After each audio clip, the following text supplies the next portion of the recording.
રાજકીય ખેલ ward number 6 ના કોંગ્રેસના ઉમેદવારના પ્રતિ પ્રભુ સોલંકીની ₹2.49 કરોડની છેતરપિંડી કેસમાં કરાઈ ધરપકડ। વડોદરા મહાનગરપાલિકાની આગામી ચૂંટણીના માહોલ વચ્ચે એક મોટો રાજકીય ઘટનાક્રમ સામે આવ્યો છે।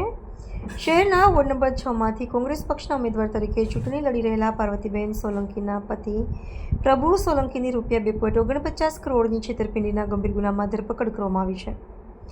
છાણી મામલતદાર કચેરી ખાતે પત્નીનું ઉમેદવારી પત્રક ભર્યાના ગણતરીના કલાકોમાં જ હરિયાણા પોલીસ દ્વારા પ્રભુ સોલંકીને ઝડપી લેવામાં આવતા રાજકીય ગરમાવો વ્યાપી ગયો છે।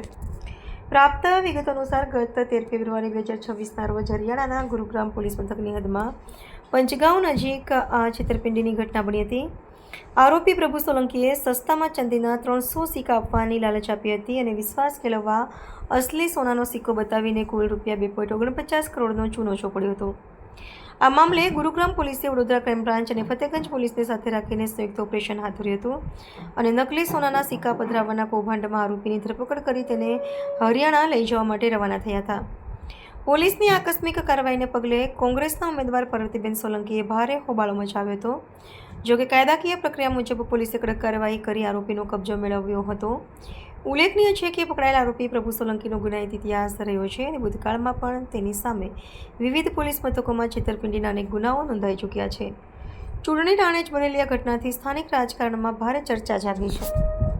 હું પાર્વતીબેન પ્રભુ સોલંકી અમારા ઘરવાળાને અમને પૈસા આપવા અંદર મોકલ્યા એટલા વારમાં પેલા સાહેબ એમને જબરજસ્તી ગાડી બેસાડી ને લઈને આવતા રહ્યા।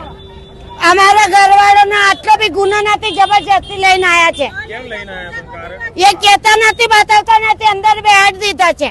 કઈ બેસાડીએ એ નથી ખબર, બતાવતા નથી એ સાહેબ અમને। અહીંયા હું પોતે આત્મહત્યા કરીને એમનું નામ આપી દઈશ। ત્યાંથી લઈને જ્યાં અમે ફોર્મ ભરવા ગયા હતા ત્યાંથી લઈને આવ્યા।